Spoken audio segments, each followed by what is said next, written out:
وأصحابه ومواله. Assalamualaikum warahmatullahi wabarakatuh. Alhamdulillah rabbil alamin, wa bihi nasta'in ala umuri dunya waddin. Asyhadu an la ilaha illallah wahdahu la syarikalah, wa asyhadu anna Muhammadan abduhu wa rasuluhu la nabiyya wa la rasula ba'dah. Amma ba'd. Bapak Ibu kaum muslimin dan muslimat rahimani wa rahimakumullah. Setelah kita ketahui bersama bagaimana Allah Subhanahu wa taala mengingatkan kepada kita tentang pentingnya bagi kita semua untuk bermuhasabah,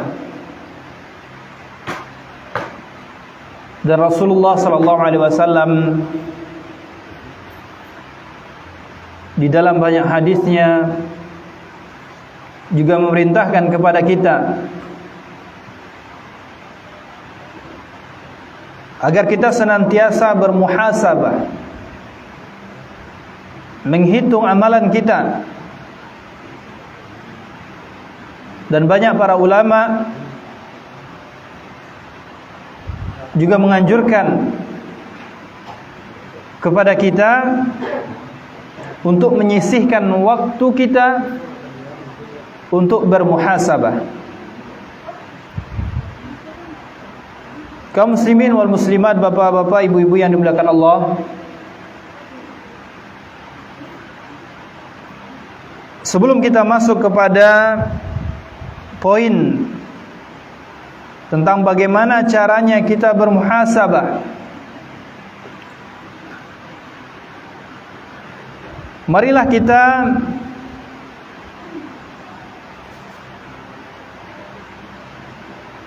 merenungkan ayat Allah Subhanahu wa taala tentang keadaan orang-orang di akhirat kelak.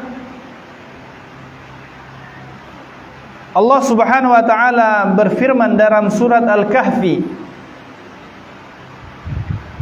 ayat 49, wa wudi'al kitabu fataral mujrimina mushfikina mimma fihi wa yaquluna ya wailatana ma li hadzal kitab la yughadiru saghiratan wala kabiratan illa ahsaha wa wajadu ma amilu hadira wala yadhlimu rabbuka ahada. Allah berfirman, dan diletakkanlah kitab catatan amal, lalu engkau akan melihat orang-orang yang berdosa merasa ketakutan terhadap apa yang tertulis di dalamnya, dan mereka berkata, betapa celakanya kami. Kitab apakah ini? Tidak ada yang tertinggal, baik yang kecil maupun yang besar, melainkan tercatat semuanya. Dan mereka dapati semua apa yang telah mereka kerjakan tertulis. Dan Tuhanmu tidak menzalimi seorang jiwa pun.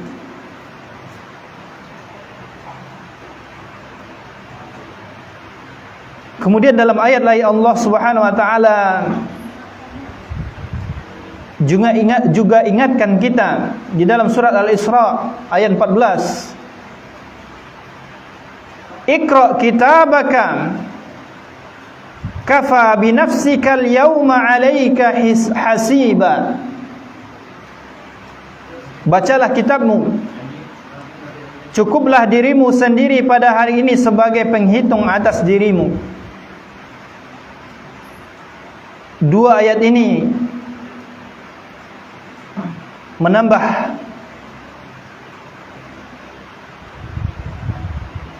semangat kita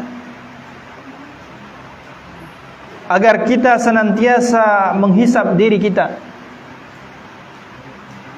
karena di akhirat nanti Allah akan berikan kepada kita catatan amalan kita. Allah perlihatkan kepada kita, baik yang kecil maupun yang besar, semua Allah Subhanahu wa taala sudah tuliskan, sudah dicatat oleh para malaikat. Maka Allah Subhanahu wa taala perintahkan kita untuk membaca kitab tersebut. Semuanya sudah dicatat, perbuatan kecil kita, perbuatan besar kita, semua sudah Allah catat di dalam kitab amalan tersebut.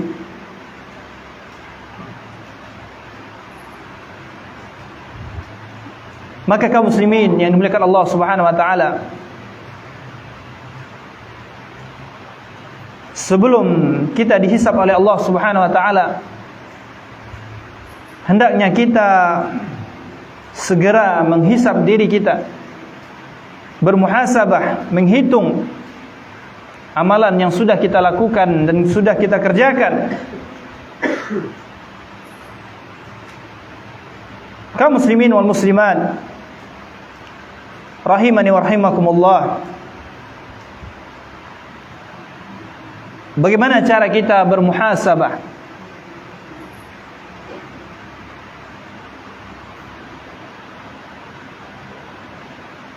Apakah bermuhasabah hanya dilakukan sekali sebulan, atau menunggu 1 tahun dulu? Sekarang sudah tahun baru 2022. Mungkin ini saat yang tapek awak bermuhasabah tentang amalan awak yang 1 tahun yang lalu. Apakah seperti itu?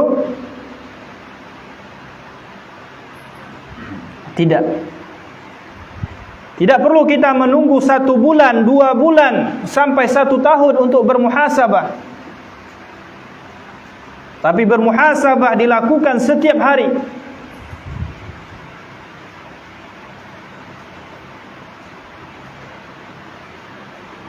Tidak perlu kita menyisihkan waktu 1 jam, 2 jam, 3 jam, atau berjam-jam untuk bermuhasabah.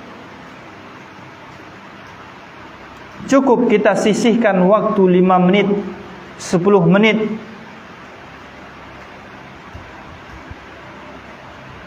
Di waktu kita sedang kosong. Mungkin di malam hari, ketika kita hendak tidur, maka kita coba bermuhasabah, menghitung amalan kita di hari ini. Mulai dari bangun tidur, apakah kita sudah membaca doa bangun tidur? Apakah kita sudah salat subuh? Sudah mengerjakan qabliyah subuh?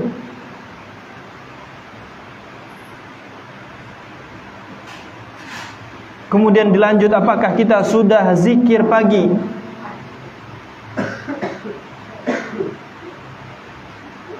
Kemudian di hari itu apakah kita ada menggibah seseorang?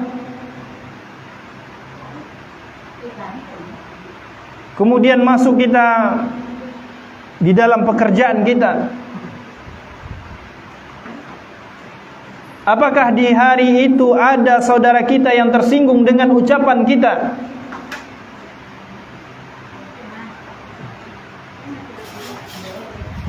Pergi kita ke pasar untuk berdagang. Apakah hari itu kita berdagang dengan jujur? Atau adakah timbangan yang kita kurangi?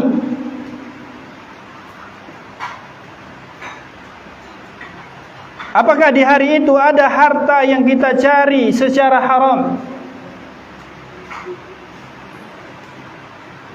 Maka kita hitung di malam hari tersebut. Jika ada dosa-dosa yang kita lakukan, maka kita segera beristighfar, bertaubat kepada Allah Subhanahu wa taala,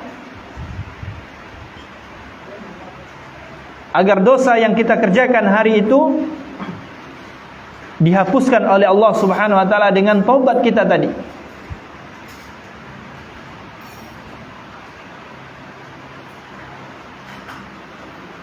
Bapak Ibu yang dimuliakan Allah Subhanahu wa taala,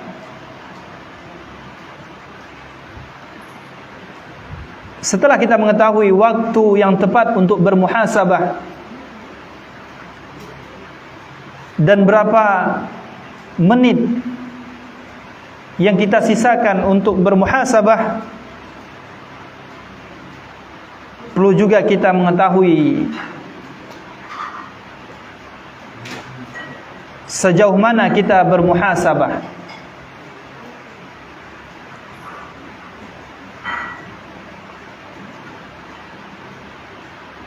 Maimun bin Mihran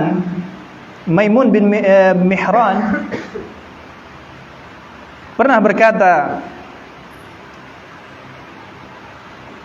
la yakunul abdu taqiyan hatta yakuna ashadda muhasabatan li nafsihi minasyariki li syarikihi. Tidaklah seorang hamba dikatakan bertakwa hingga ia bersikap muhasabah kepada dirinya lebih besar daripada saat dia perhitungan dengan teman dagangnya.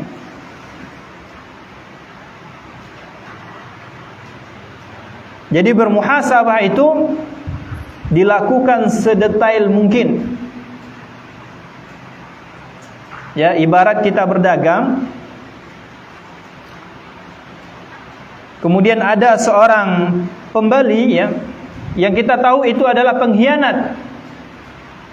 Sudah jelas si pembeli ini adalah pengkhianat, pembohong, ciluah.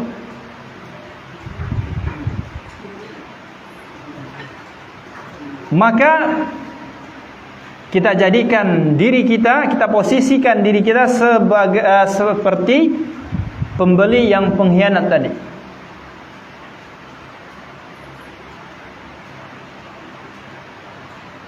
Kalau tidak kita hitung secara detail, maka kita akan rugi. Misal datang pembeli, Bapak Ibu, dia gihnya pitih, nyo belanjo 10.000, dia gihnya pitih 5.000. Nyo kecean, ambo belanjo 5.000 nyo Bu. Ya, kalau kita tidak hitung belanja dia secara detail, tidak kita pakai kalkulator, nah kita hitung secara baik. Ya, kalau banyak yang seperti itu, besoknya mungkin sudah gulung tikar, bangkrut.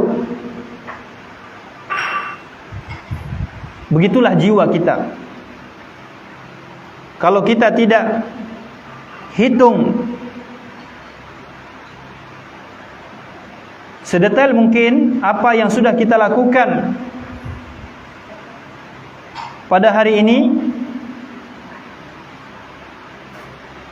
bisa-bisa kita rugi.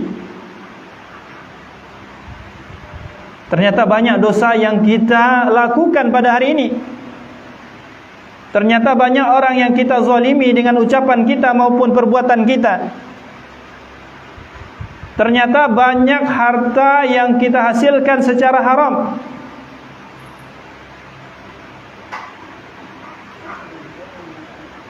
Kalau kita tidak teliti, maka itu akan menjadi dosa yang bertumpuk-tumpuk kalau tidak segera kita bertaubat kepada Allah Subhanahu wa taala.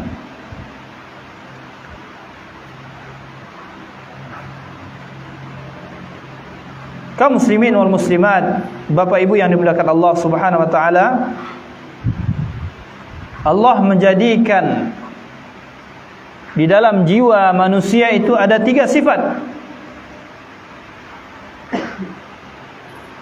Sifat yang pertama adalah sifat jiwa yang mengajak kepada keburukan.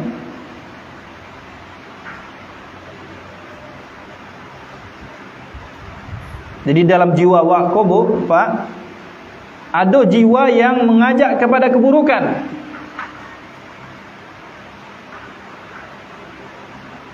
Sebagaimana firman Allah Subhanahu wa taala dalam surat Yusuf ayat 53, Allah katakan, "Wa ma ubarri'u nafsi, innan nafsa la ammaratun bisu' illa ma rahima rabbi, inna rabbi ghafurur rahim." Dan aku tidak menyatakan diriku bebas dari kesalahan, karena sesungguhnya nafsu itu selalu mendorong kepada kejahatan, kecuali nafsu yang diberikan rahmat oleh Allah Subhanahu wa taala. Sesungguhnya Tuhanku Maha Pengampun lagi Maha Penyayang.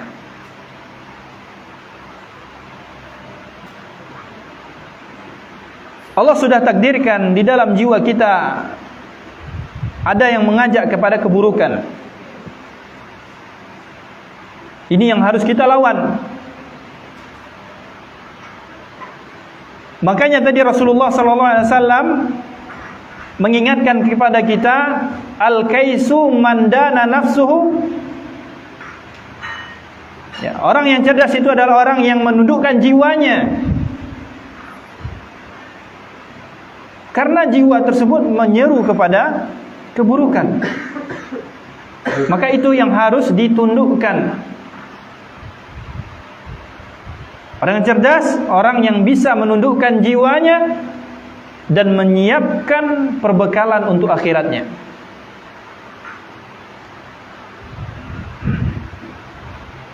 Itu sifat yang pertama, mengajak kepada keburukan. Kemudian sifat jiwa yang kedua adalah dalam firman Allah Subhanahu wa taala dalam surat Al-Qiyamah ayat 2. Allah katakan, wala uqsimu bin nafsil lawwamah.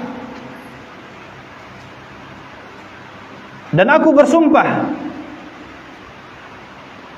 demi jiwa yang selalu menyesali dirinya sendiri. Allah Subhanahu wa taala bersumpah dengan jiwa yang menyesali.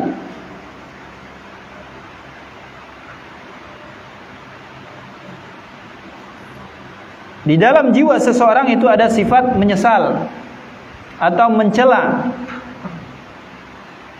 Artinya bukan mencela orang lain, dia mencela dirinya. Kenapa kok dia mengerjakan perbuatan dosa? Kenapa dia tidak beramal sebaik mungkin, sebanyak mungkin? Ada sifat mencela dirinya, menyesali dirinya. Ini sifat yang baik. Kemudian sifat ketiga, Allah Subhanahu wa taala berfirman dalam surat Al-Fajr ayat 27, ya ayyatuhan nafsul mutmainnah, wahai jiwa yang tenang. Ya, sifat jiwa yang ketiga adalah jiwa yang tenang. Ini juga sifat yang baik. Nah, 3 sifat inilah yang bergulat pada diri seseorang. Yang pertama, jiwa yang mengajak keburukan ini sifat yang buruk. Itu yang harus kita lawan. Kemudian yang kedua tadi, sifat yang menyesali dan mencela apabila dia melakukan kesalahan.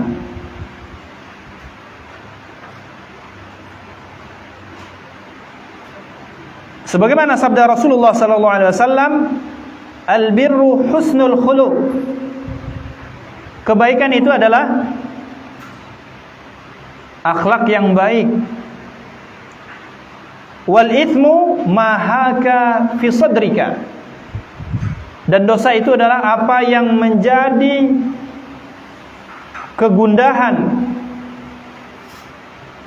menjadi sesuatu yang tidak enak dalam jiwa, dalam hati. Wa karihta ayattali alaihin nas. Dan engkau benci apabila manusia melihat. Ya, ini pengertian dosa. Jadi dosa itu Bapak Ibu, apa yang menjadi jiwa itu resah, tidak tenang. Kemudian kita malu dilihat orang apabila kita mengerjakannya.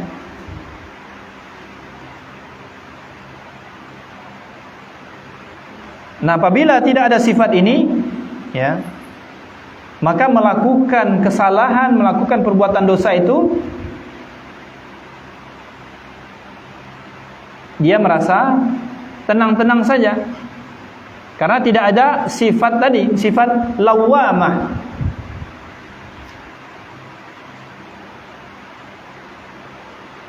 Jadi sifat ini harus ada pada diri seorang yang beriman.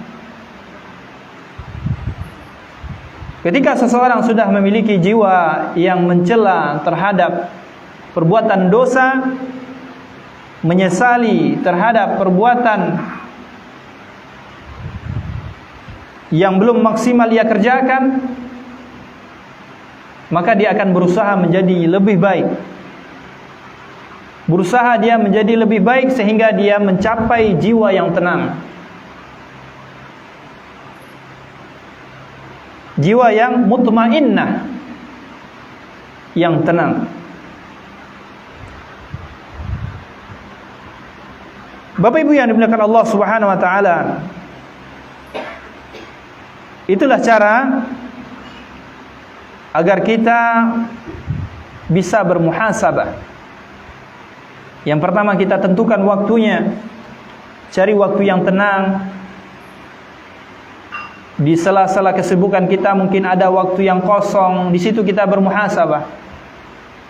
Atau di malam hari kita sisihkan waktu 5 sampai 10 menit menghitung apa yang sudah kita kerjakan pada hari ini.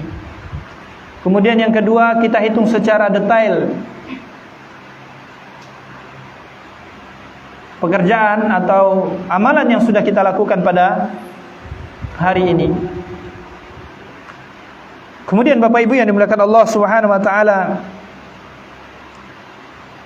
apa tujuan muhasabah? Tujuannya adalah sebagaimana perkataan Umar ibn Khattab radhiyallahu taala anhu.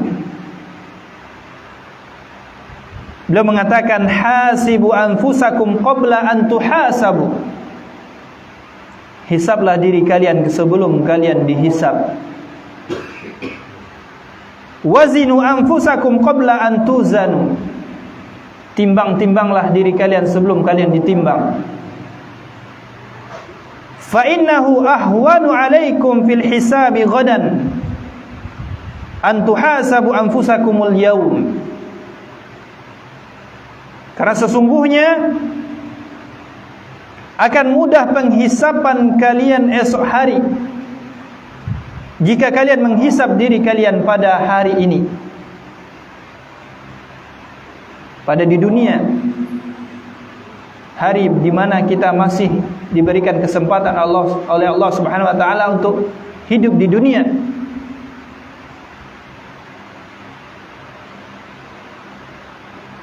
wa tazayyanu lil ardil akbar. Pada hari itu akan dihadapkan kepada Tuhanmu, tidak ada sesuatu pun dari kamu yang tersembunyi bagi Allah Subhanahu wa taala. Jadi tujuan kita bermuhasabah adalah agar kita diringankan oleh Allah Subhanahu wa taala hisab kita di akhirat nanti. Inilah tujuan kita untuk sering-sering bermuhasabah, supaya ringan hisab kita nanti di hadapan Allah Subhanahu wa taala.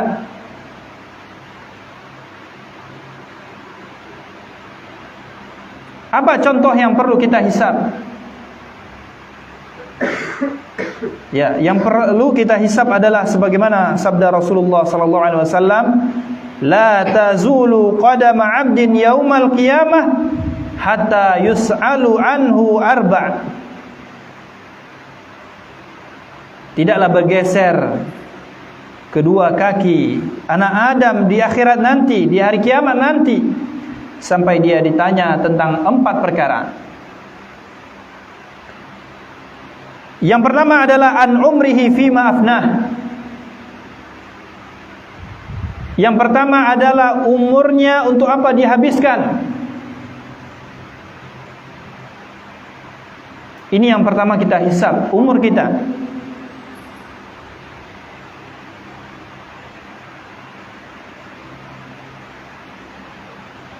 Kemudian yang kedua, an jasadihi fima ablah.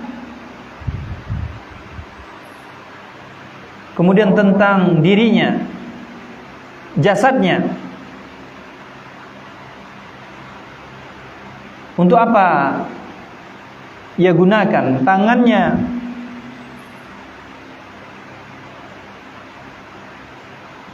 kemudian matanya, telinganya, pendengarannya, penglihatannya.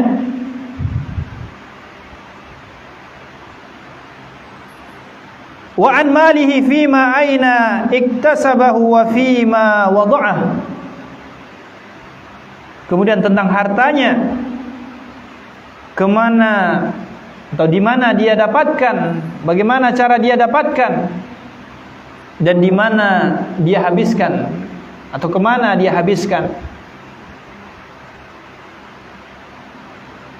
Kemudian yang keempat, wa an ilmihi madza amila fi. Kemudian tentang ilmunya, apakah dia amalkan atau hanya untuk pengetahuan saja.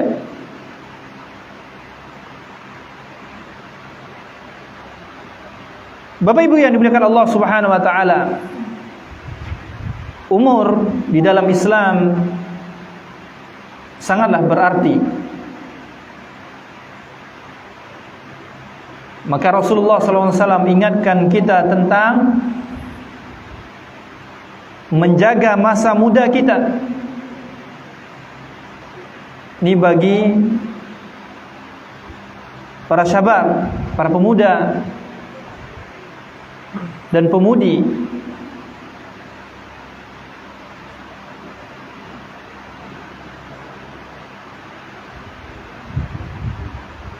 Kita akan ditanya oleh Allah Subhanahu wa taala tentang umur kita, kemana kita habiskan.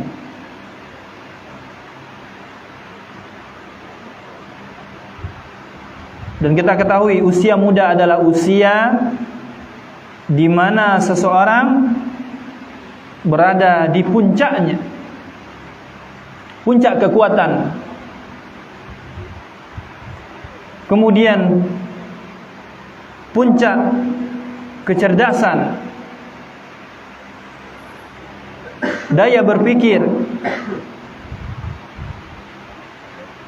Kemudian juga puncak syahwat.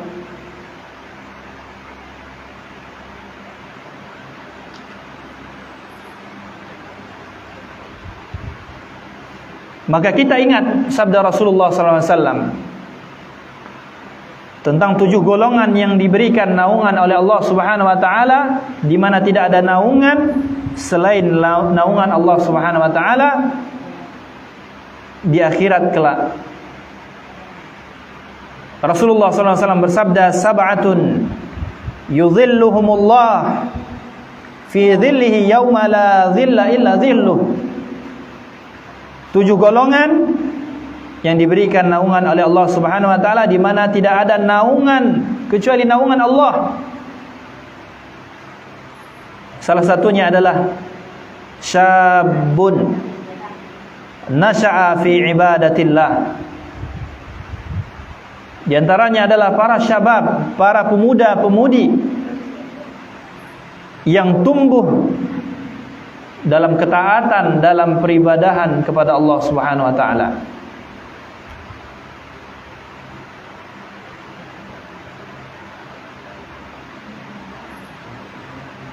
Kita ketahui berapa banyak para pemuda yang menggunakan waktu mudanya untuk melakukan hal-hal yang tidak bermanfaat, bahkan melakukan hal-hal yang dapat mendatangkan kemurkaan Allah Subhanahu wa taala.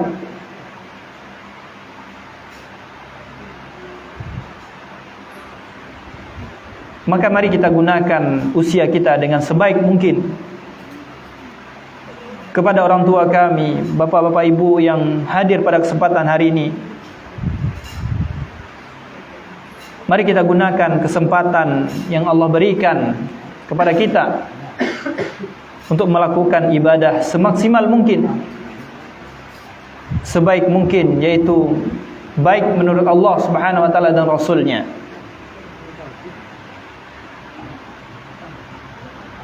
Kemudian tadi yang kedua adalah yang perlu kita hisab adalah tentang harta kita. Dari mana kita dapatkan harta tersebut? Apakah harta tersebut kita datangkan dengan cara yang haram? Dengan mengambil hak orang?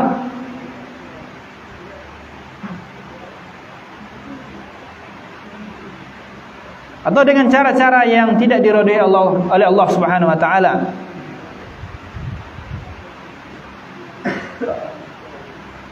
Kemudian kita hisab juga harta kita, apakah harta tadi bercampur dengan yang haram?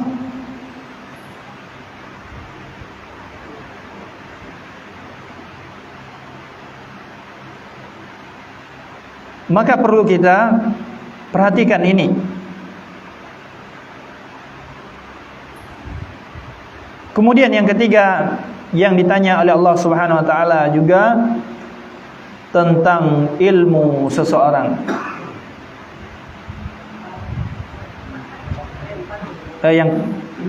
Yang keempat lagi ya.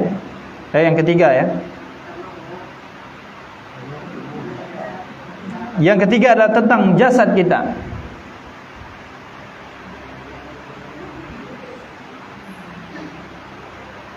Kemana kita arahkan diri kita? Kemana kita arahkan penglihatan kita? Apa yang kita pandang selama ini? Apakah hal-hal yang diharamkan oleh Allah Subhanahu wa taala? Kemudian apa yang kita dengarkan?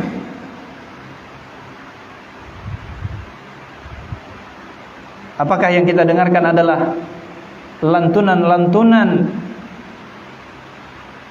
seluring syaitan?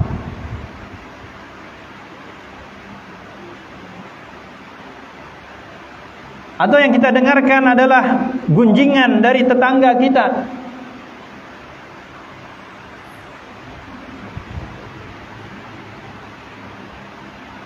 Maka jasad kita harus kita jaga.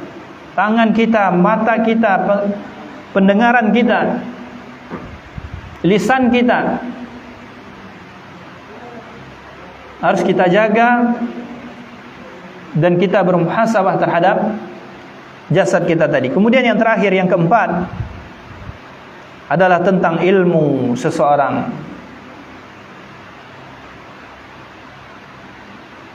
Maka hisablah ilmu kita. Kita bermuhasabah apakah ilmu yang sudah kita dapatkan, sudah kita amalkan. Jangan sampai kita semakin berilmu, semakin menyombongkan diri kepada manusia. Jangan sampai semakin lama kita duduk bermajlis ilmu, semakin kasar lisan kita kepada seseorang. Jangan sampai semakin lama kita duduk di majlis ilmu, semakin membangkang kita kepada orang tua kita.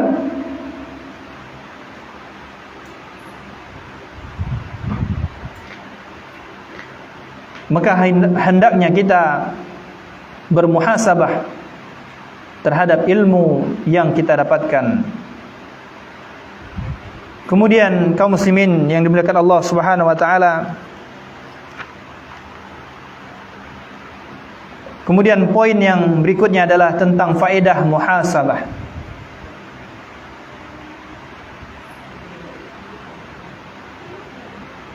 Banyak sekali faedah apabila kita bermuhasabah, sering-sering bermuhasabah. Ibnu Qayyim rahimahullah menyebutkan beberapa faedah dari muhasabah, di antaranya adalah yang pertama, mengetahui kekurangan diri. Banyak awak mencari kesalahan awak, Bapak Ibu. Dari situlah awak tahu kekurangan awak. Oh, ternyata amboko acok melukai saudara ambo dengan lisan.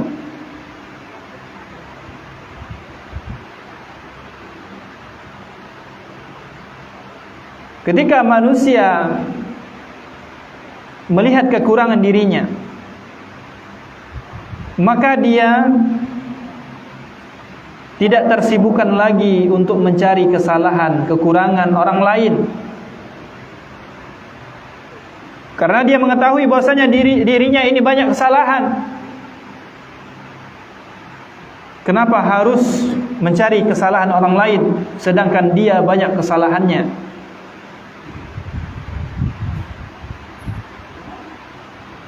Kemudian yang kedua, faedah dari muhasabah adalah akan semakin banyak beristighfar dan bertaubat kepada Allah Subhanahu wa taala. Orang yang bermuhasabah, semakin sering dia bermuhasabah, maka semakin sering dia beristighfar, bertaubat kepada Allah Subhanahu wa taala. Kita ketahui Rasulullah sallallahu alaihi wasallam adalah orang yang paling banyak beristighfar kepada Allah Subhanahu wa taala. Sehari mi'ata marrah, 100 kali. Padahal beliau sudah diampuni oleh Allah Subhanahu wa taala dosanya yang lalu maupun yang akan datang. Tapi beliau tetap mohon ampun kepada Allah. Maka kita sebagai hamba yang banyak dosa, pantaslah bagi kita untuk banyak-banyak bermuhasabah agar kita senantiasa sering beristighfar dan bertaubat kepada Allah. Kemudian yang ketiga, mengetahui kemuliaan dan maha baiknya Allah. Ketika kita sering bermuhasabah, Bapak Ibu yang dimuliakan Allah, kita tahu bahwasanya Allah itu maha baik. Begitu banyak kita berbuat dosa, begitu banyak kita berbuat kesalahan, tapi Allah masih memberikan kita kenikmatan. Allah masih memberikan kita rezeki. Allah masih memberikan kita karunia, kasih sayang begitu banyak. Betapa baiknya Allah Subhanahu wa taala padahal kita sudah durhaka kepadanya. Ini faedah yang ketiga. Kemudian yang keempat,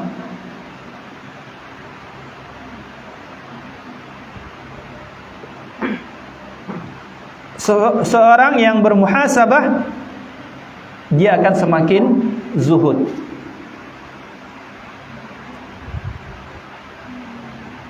Orang yang bermuhasabah,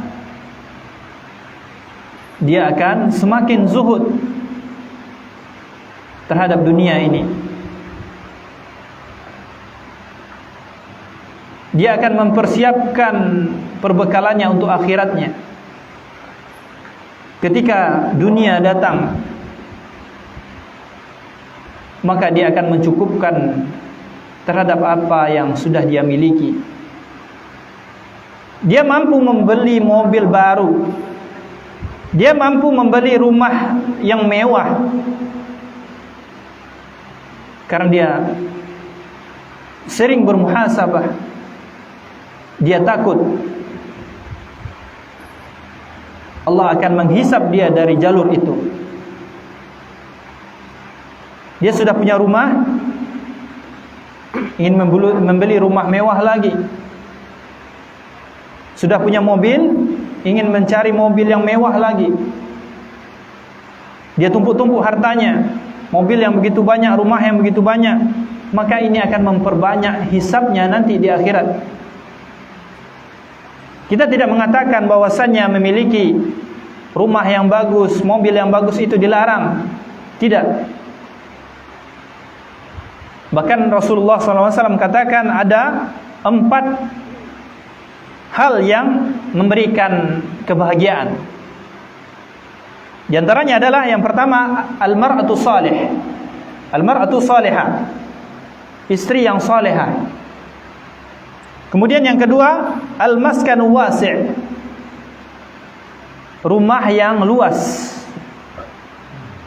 Kemudian yang ketiga adalah al-jaru salih, tetangga yang baik. Kemudian yang keempat adalah al-markabu hani, al-markabul hani, tunggangan atau kendaraan yang baik. Ini Rasulullah SAW menjelaskan kepada kita bahwasanya 4 ini adalah kebahagiaan, tidak dicela. Namun kita harus memperhatikan untuk apa hal tersebut. Itu harus kita pertanggungjawabkan di hadapan Allah Subhanahu wa taala.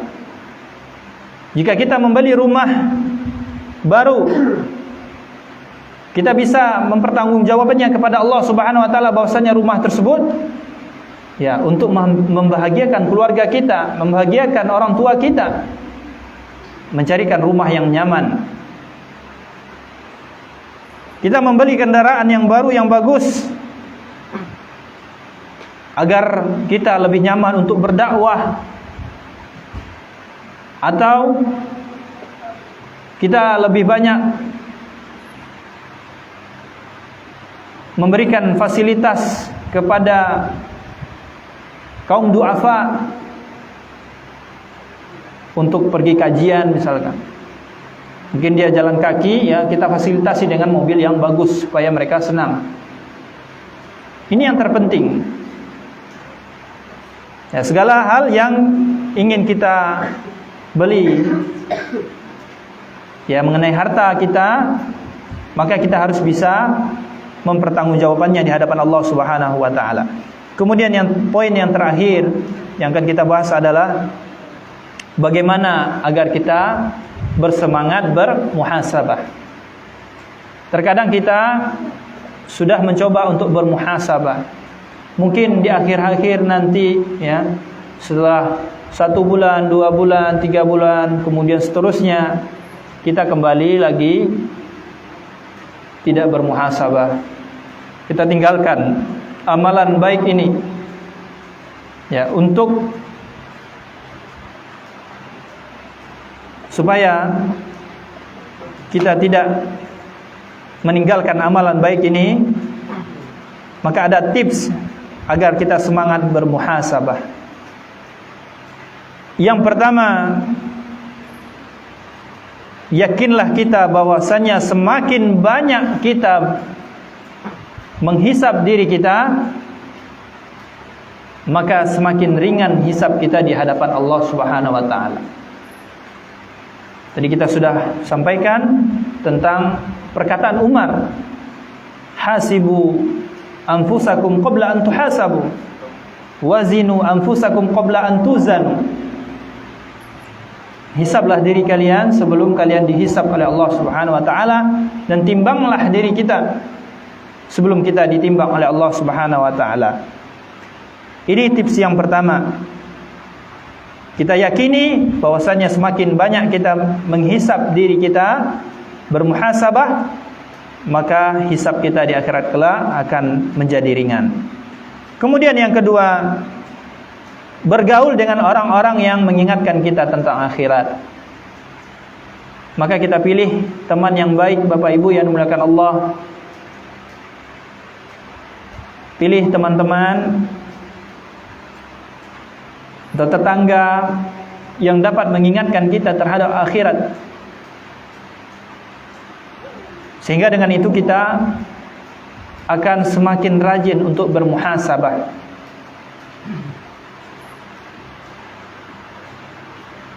Karena teman yang baik, ia akan menegur apabila kita melakukan kesalahan. Itulah teman yang baik. Tidak membiarkan kita terjerumus di dalam dosa,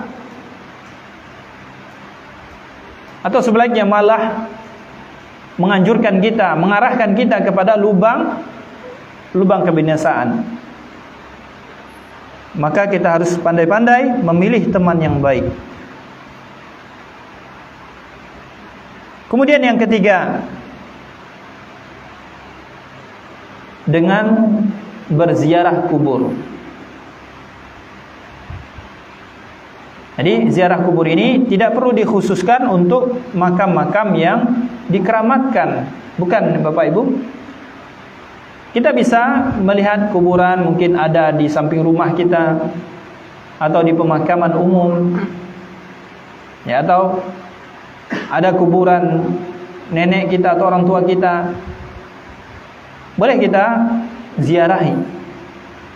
Selain kita doakan mereka, kita juga mengingat bahwasanya kita akan berada di posisi mereka pada saatnya nanti.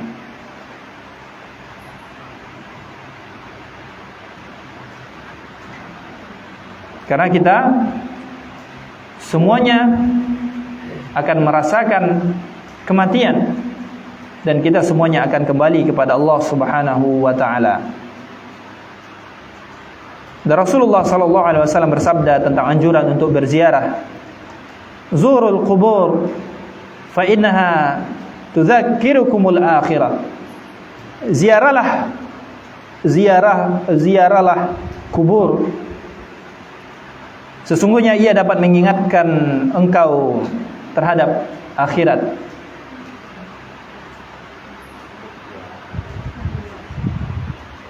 Kemudian yang terakhir, yang keempat, ya, masih ada satu lagi. Yang keempat adalah tips agar kita senantiasa bermuhasabah adalah menghadiri majlis ilmu. Dengan menghadiri majlis ilmu, kita akan diingatkan tentang akhirat, tentang surga dan neraka, tentang azab Allah Subhanahu wa taala, tentang kasih sayang Allah Subhanahu wa taala. Ya, dengan itu kita akan sadar posisi kita sebagai hamba. Kita akan senantiasa bermuhasabah, menghitung amalan yang sudah kita kerjakan. Maka pilihlah majlis ilmu yang memang mengingatkan kita kepada akhirat. Bukan majlis ilmu yang hanya mengumbar lawakan saja. Ya, pulang dari majlis ilmu kita hanya dapati lucunya saja. Ketika ditanya, bagaimana tadi kajiannya? Apa yang dapat? Apa faedah yang kita dapat? Oh, ustadznya lucu, ustadznya lawak. Hanya sekadar itu. tidak menambah keimanan kita, tidak menambah girah kita, semangat kita untuk beribadah kepada Allah Subhanahu wa taala. Kemudian yang terakhir, Bapak Ibu yang dimuliakan Allah Subhanahu wa taala, tips agar kita bersemangat untuk bermuhasabah adalah berdoa kepada Allah. Kenapa kita berdoa kepada Allah? Karena setiap kegiatan kita itu butuh dengan pertolongan Allah Subhanahu wa taala. Kita tidak mampu menjadi orang yang baik kecuali atas izin Allah Subhanahu wa taala. Kita tidak mampu berjalan di atas keistiqomahan, berada di jalan yang lurus kecuali dengan izin Allah Subhanahu wa taala. Maka dari itu kita memohon kepada Allah Subhanahu wa taala, berdoa kepadanya. Dan kita ketahui bahwasannya doa adalah silahul mu'min. Doa adalah senjata orang yang beriman. Ya, tidak ada senjata yang ampuh kecuali senjata doa. Maka Bapak Ibu yang dimuliakan Allah Subhanahu wa taala, sampai disinilah pembahasan kita pada malam hari ini. Mohon maaf atas segala kekurangan dan kelebihan, mungkin terlalu banyak dan panjang lebar materi yang kita sampaikan. Mohon maaf, kemudian mungkin membuat Bapak Ibu menjadi bosan ya atas penyampaian kami ya. Kami mohon maaf. Kemudian di sini ada beberapa pertanyaan.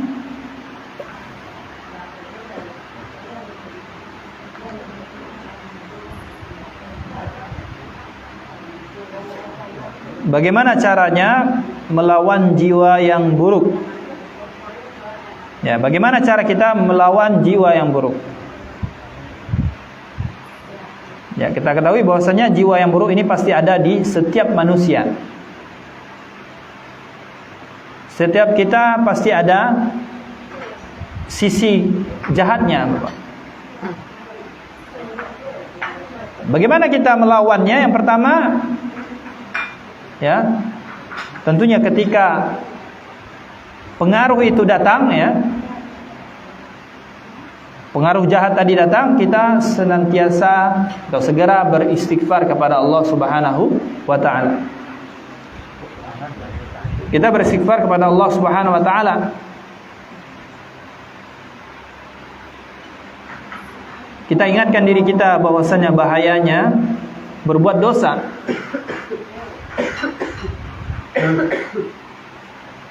Kemudian kita ingat lagi firman Allah Subhanahu wa taala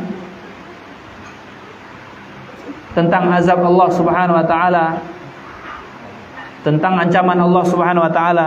Maka dengan itu kita akan berhenti untuk berbuat buruk. Kemudian yang kedua, kita memohon kepada Allah Subhanahu wa taala, berdoa kepada Allah supaya jiwa ini bisa kita tundukkan. Ya, bisa kita tundukkan. Dan dengan itu Allah akan berikan kemudahan bagi kita untuk melawan jiwa yang buruk tadi. Kemudian yang berikutnya juga membentengi diri kita dengan ilmu, ya, dengan amal saleh. Ya. Kalau tidak kita bentengi diri kita, maka diri kita ini sangatlah lemah. Ya. Bahkan musuh yang paling berat kita lawan adalah diri kita sendiri. Ya, kadang ngantuk ya Bapak Ibu ya. Nah, itu saja susah itu melawannya. Ya. Nggak talok di kopi itu.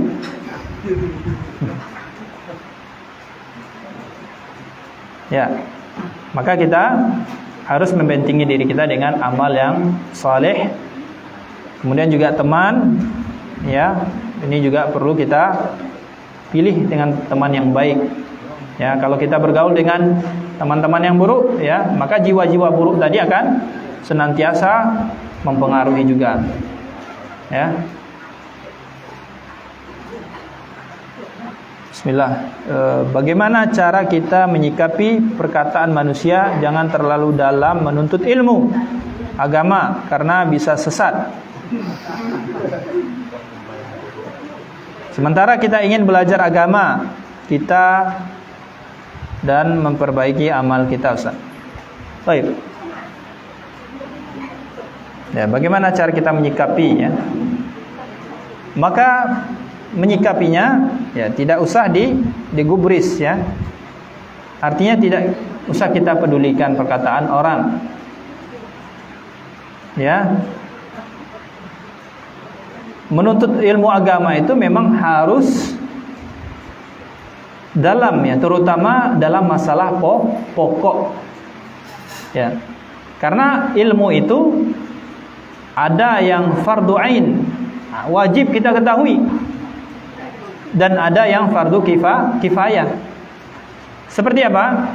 Misalkan ilmu-ilmu tentang nahwu dan sharaf, ya. Ini fardu kifayah. Tidak perlu Bapak Ibu mempelajari ilmu itu, ya. Itu cukup ada seseorang yang mempelajari itu sudah cukup. Misalkan di kampung ini ada satu ustadz yang fokus dalam mempelajari bahasa Arab, misalkan. Nah, itu sudah cukup. Adapun ilmu pokok, ya, seperti fikih ibadah, ya. Bagaimana tata cara salat yang sesuai dengan tuntunan Rasulullah SAW, kemudian akidah, ya. Bagaimana kita mengisahkan Allah Subhanahu wa taala dalam rububiyahnya, dalam uluhiyahnya, dalam ibadah, kemudian juga dalam asma wa sifat, ya. Untuk ilmu-ilmu yang inti, ya, yang itu menjadi kewajiban kita sehari-hari, maka kita wajib untuk menuntut secara dalam, ya. Intinya kita tahu, kemudian ada dalilnya, kita amalkan. Udah cukup. Ya, kalau belum bisa kita berdakwah, ya, maka tidak mengapa. Ya, intinya kita hilangkan kebodohan dari diri kita dulu, kemudian dari diri orang lain, ya, keluarga kita dan masyarakat.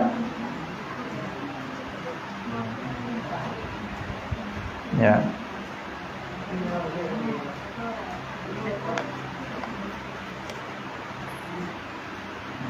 Bagaimana cara menasihati pemuda atau teman kita yang tidak peduli dengan belajar agama, sibuk dengan hal yang kurang bermanfaat seperti main game online?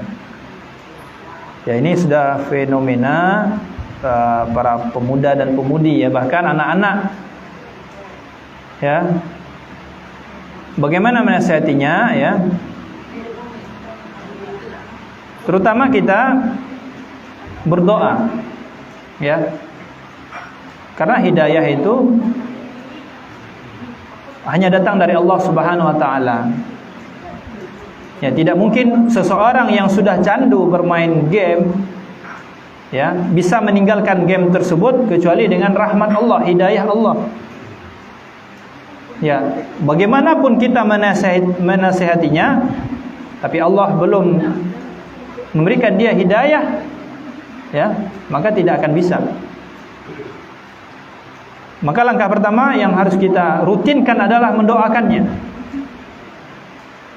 Mendoakannya sambil kita berusaha menasihatinya dengan cara, misalkan kita kirim video-video pendek tentang nasihat-nasihat, ya. Kita tanyakan kabarnya, ya, mungkin kita berikan perhatian, ya, ini kepada teman. Misalkan laki-laki kalau sama laki-laki, ya, kemudian kalau perempuan juga sama perempuan.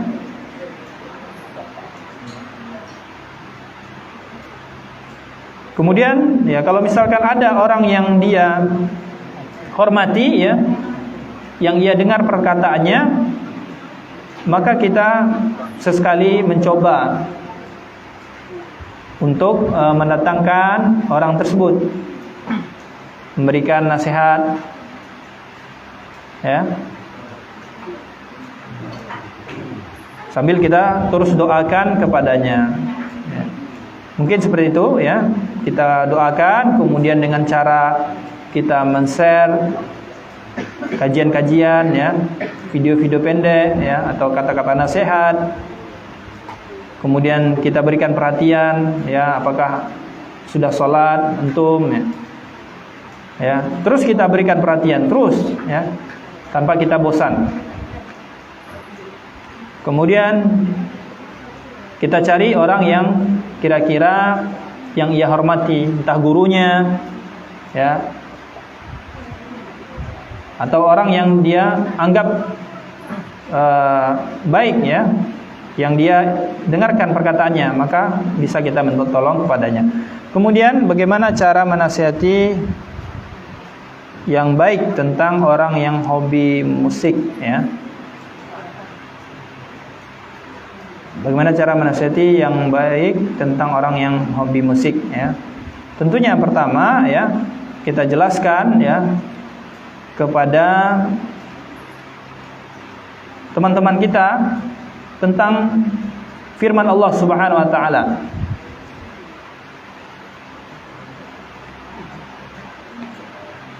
Bahwasanya Allah Subhanahu wa taala berfirman yang artinya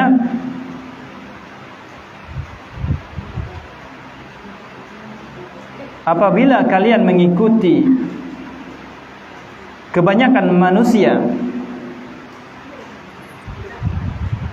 maka kebanyakan manusia itu akan menyesatkan kalian.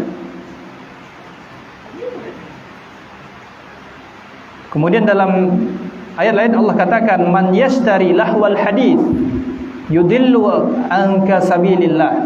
Barang siapa yang membeli lahwal hadits.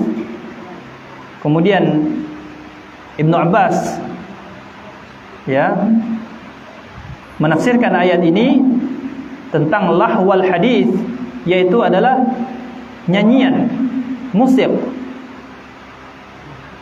Ini tafsiran dari Ibnu Abbas, ya, sahabat Rasulullah SAW, bukan tafsiran dari ana pribadi ataupun para ulama yang datang pada saat sekarang ini. Jauh, ya, ketika di zaman para sahabat. Ya, siapa Ibnu Abbas? Ibnu Abbas adalah sahabat Rasulullah SAW, dan beliau adalah orang yang diberikan atau didoakan oleh Allah oleh Rasulullah SAW untuk memahami Al-Quran. Kata Rasulullah SAW, Allahumma allimhu ta'wil wa faqihu fid din. Ya Allah, ajarkanlah ia tentang takwil, tentang tafsir, dan pahamkan dia terhadap agamanya. Ini doa Rasulullah SAW, sehingga Ibnu Abbas menjadi habrul ummah, ya, tintanya umat, ya, tintanya umat. Kemudian sahabat yang paling mengerti tentang Al-Quran, tentang tafsir Al-Quran.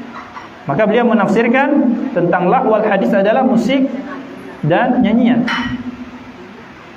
Kemudian kita jelaskan juga sabda Rasulullah SAW, sayati qaumun, ya, yastahiluna hira wal harira wal ma'azif. Akan datang suatu kaum yang menghalalkan perzinaan,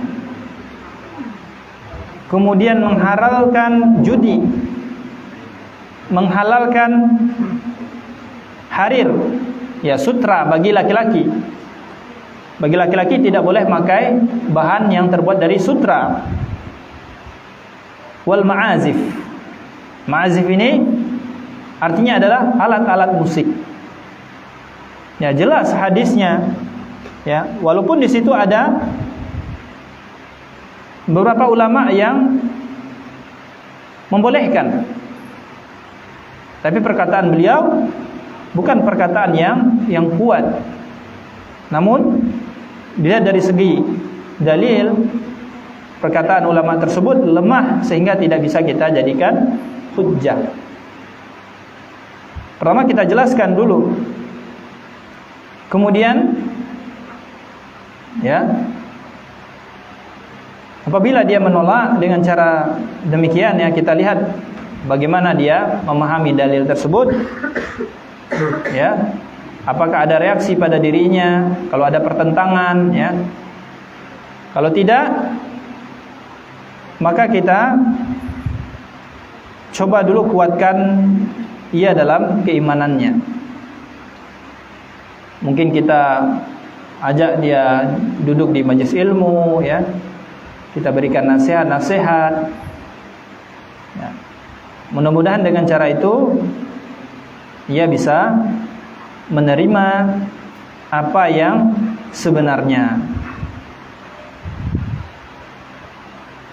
Kemudian sambil kita mendoakannya. Wallahu ta'ala a'lam bis-shawab. Mungkin itu saja yang dapat kita bahas pada kesempatan malam hari ini. Ada ya. Masih ada Pak ya? Silakan Pak. Assalamualaikum warahmatullahi wabarakatuh. Waalaikumsalam warahmatullahi wabarakatuh. Ya. Jadi yang jadi ini dalam hal ini adalah masalah akidah.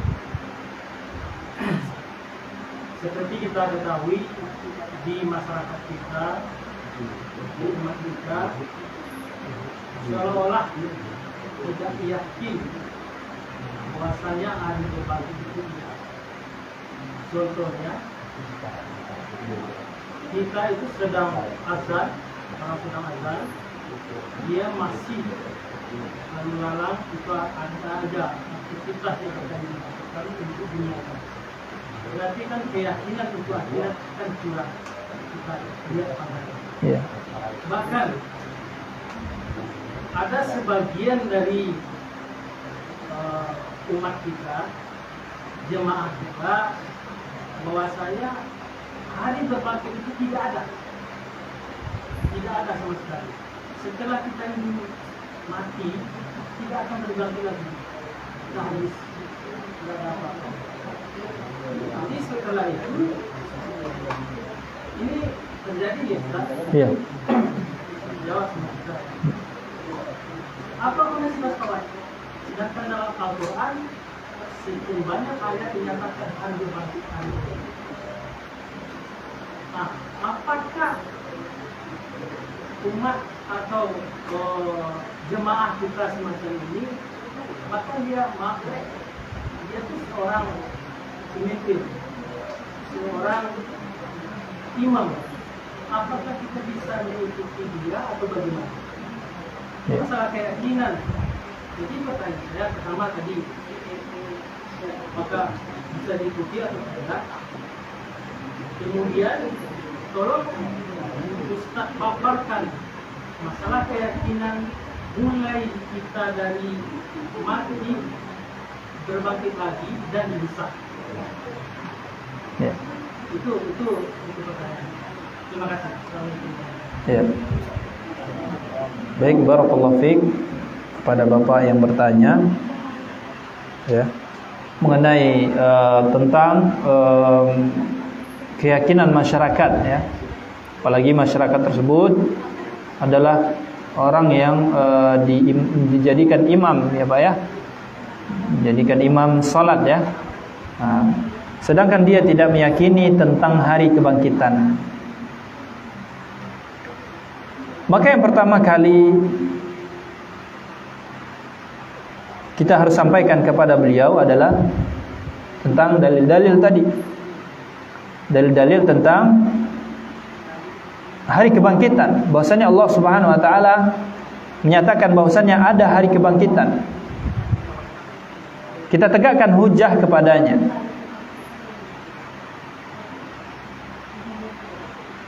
Kemudian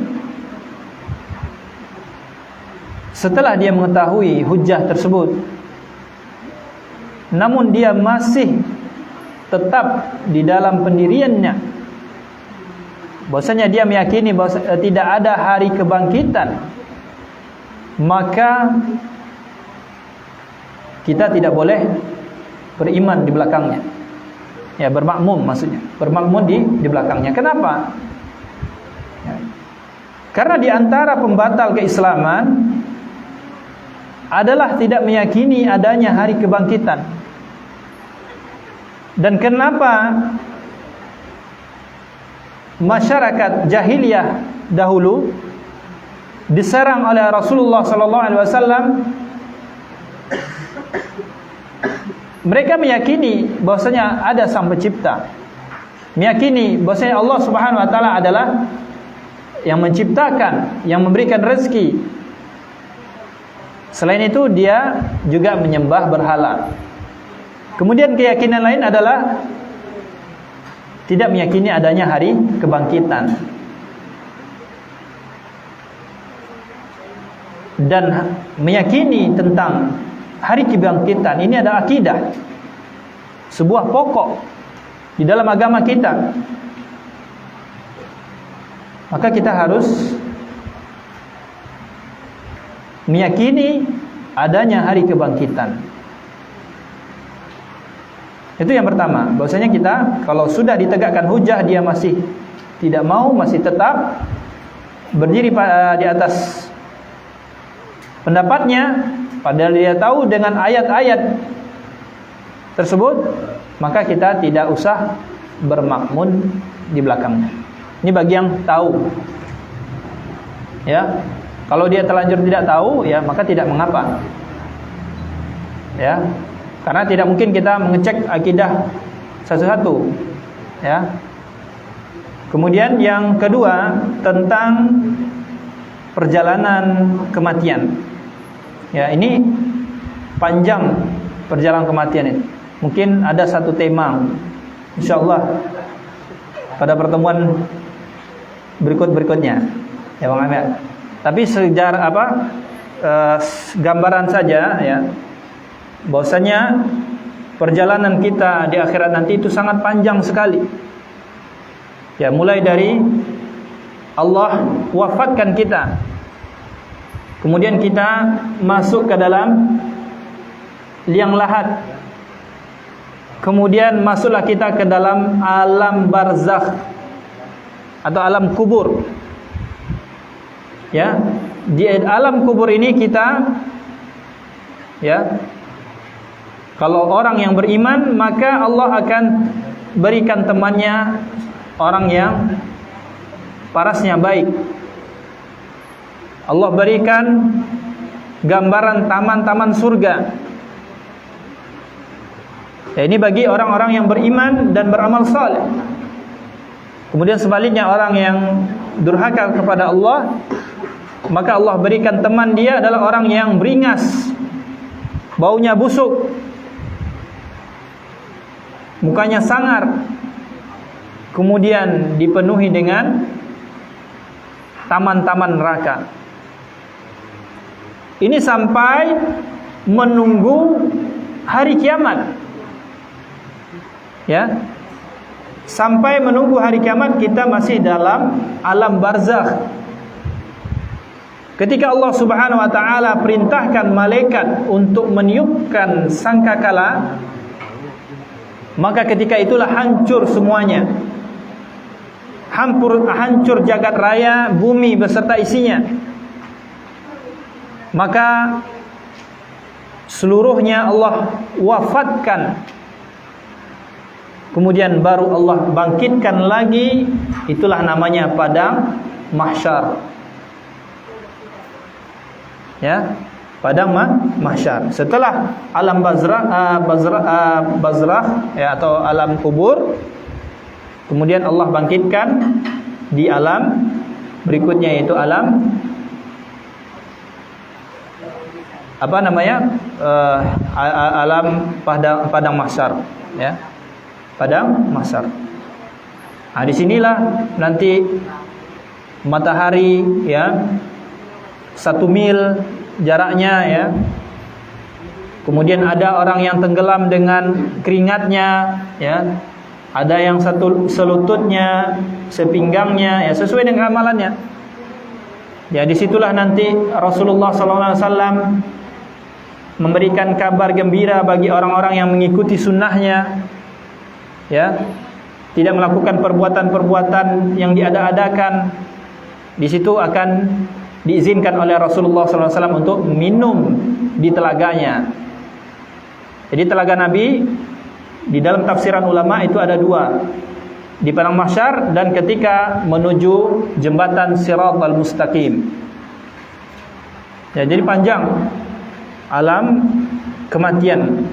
Ya, mudah-mudahan bisa kita bahas pada kesempatan berikutnya. Mohon maaf atas segala kekurangan. Mungkin mudah-mudahan ini bisa. Ada lagi? Ya, satu lagi mungkin ya.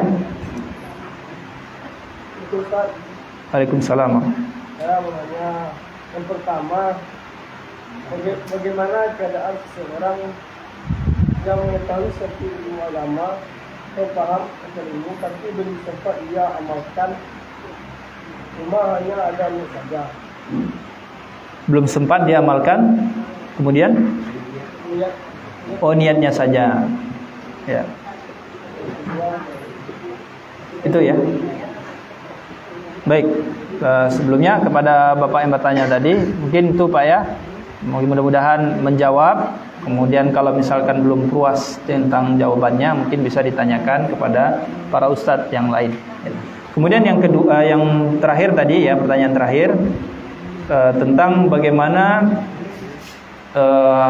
kita sudah mengetahui ilmunya ya, namun belum sempat dikerjakan, tapi sudah ada niat ya. Apa contohnya? Nikah? Apa contohnya? Ya, ya banyak ya faktor yang mungkin ya, kalau ada amalan ya belum bisa kita kerjakan, kalau satu dan lain hal memang dengan alasan syar'i ya, memang kita belum sempat dengan alasan-alasan syar'i tadi ya, maka tidak mengapa ya. Dan dengan niat tadi ya insyaallah Allah berikan kita pahala. Tapi memang ilmu yang tadi kita dapatkan belum sempat kita amalkan, itu memang ada uzur syar'i tadi. Tapi kalau misalkan kita sengaja kita tinggalkan, ya walaupun ada niatnya ya, niat untuk mengerjakan tapi tidak dikerjakan juga ya. Kalau padahal ada kesempatan di situ, ya. Nah, di situ kita akan ditanya ya tentang ilmu yang sudah kita dapat. Wallahu taala alam bisawab. Mungkin mudah-mudahan itu bisa menjawab. Ada lagi? Ini terakhir Pak ya. Waalaikumsalam warahmatullahi. Ya. Ya. Berusaha mengenal bagaimana untuk berusahakan tapi tidak bisa mengerikin juga. Apa langkah kita yang baik. Bagaimana menjadikan salat khusyuk ya Pak ya? Ya. Terima kasih ya, barakallahu fiik kepada Bapak yang bertanya. Bagaimana caranya kita untuk menjadikan salat kita menjadi khusyuk ya? Banyak faktor yang dapat menyebabkan kita menghadirkan kekhusyukan di dalam salat. Di antaranya adalah bermuhasabah tadi. Ya, semakin kita banyak bermuhasabah, kita sering menyesali perbuatan kita, maka semakin mudah kita akan menangis. Orang yang jarang bermuhasabah, maka dia akan jarang menangis. Dan itu juga akan berefek kepada salatnya.